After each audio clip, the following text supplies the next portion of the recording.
गोष्टी मधुभाऊ काटे यांच्या जन्मदिवसाला उपस्थित असलेले आपल्या जळगावचे खासदार आदरणीयताई व्यासपीठावर उपस्थित असलेले माजी आमदार दिलीपभाऊ वाघ, माजी जिल्हा परिषद सदस्य देवभाऊ साहेब, माजी मित्र रावसाहेब पाटील, त्याचप्रमाणे माजी उपसभापती अनिताताई, व्यासपीठावर सर्व सन्मान्य असलेले सर्व सन्मान्य सदस्य व माझ्यासमोर बसलेले माझे सर्व मित्र आणि पत्रकार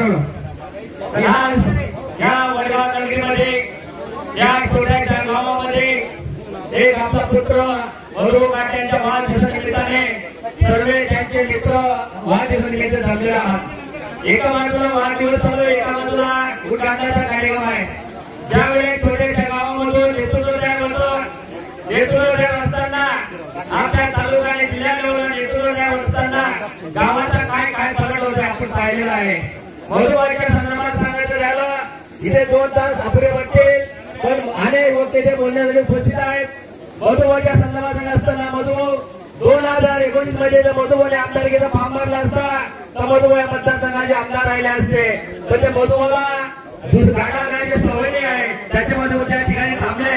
मधुभाऊच्या अनेक संध्या काही कारणास्तव उतरल्या, पण भविष्यामध्ये मधुभाऊला संध्या उपस्थित राहतील अशी मी परमेश्वराच्या वतीने वाढदिवसा निमित्ताने देतो।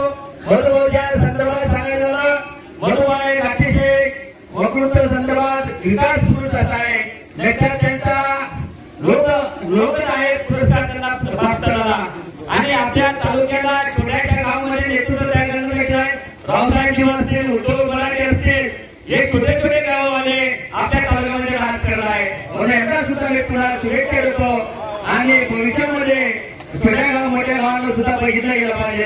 आणि जिल्हा परिषदमध्ये पाहत असताना रावसाहेब दिवस असतील, पदम बापू असतील, गुलाब असतील, मधुभाऊ असतील, मधुभाऊचे काम करण्याची जी पद्धत होती त्या ठिकाणी काम करत असताना हे 3 लोक जिल्ह्यामध्ये फिरत असताना येण्याला काही सांगत नव्हते। गुलाब पालाची जर पुन्हा वेळ बनवत होते आणि रावसाहेब दिवो आणि मधु काटे आणि आदिनाना या जिल्ह्यामध्ये निधीच्या बाबतीत मला तर 1 नंबर निधी या जिल्ह्यात तालुक्यामध्ये मतदारसंघामध्ये आणलेला आहे। आणि त्याचबरोबर आमच्या भाऊसाहेबांनी सुद्धा अनेक ठिकाणी जाण्याचा प्रयत्न केला, म्हणून मधुभाऊ तुम्हाला मी भारतीय जनता पार्टीच्या वतीने माझ्या गावाच्या वतीने मी शुभेच्छा देतो।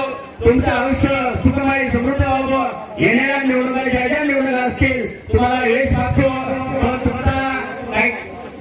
तुमचा काही अनेक वेळेस तुमच्या काही संध्या उतरल्या पुन्हा त्या संध्या तुम्हाला मिळावं एवढी या निमित्त प्रार्थना करतो। पण या ठिकाणी एक फक्त उल्लेख चालू मला इथे युतीचे गेले दिसले नाही, म्हणून एवढं एक खेळ करतो आणि मला ठिकाणी युतीला मिळावा असं वाटतं। येणाऱ्या या काय असते ताईला माहित आहे, मधुभाऊ तुम्ही जिल्ह्यावर असताना मधुभाऊने कशी योजना या ठिकाणी आणले गेले आहेत।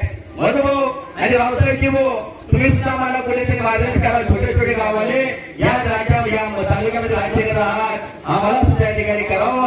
आणि तसे रावसाहेब दिवोच्या संदर्भात सांगायचं झालं, रावसाहेब दिवो सुद्धा आमदारकीमध्ये थोडसा काही कारणास्तव उचललं, पण भविष्यात सुद्धा रावसाहेब दिवोला सुद्धा 2023 आमदारमध्ये शुभेच्छा देतो आणि माझा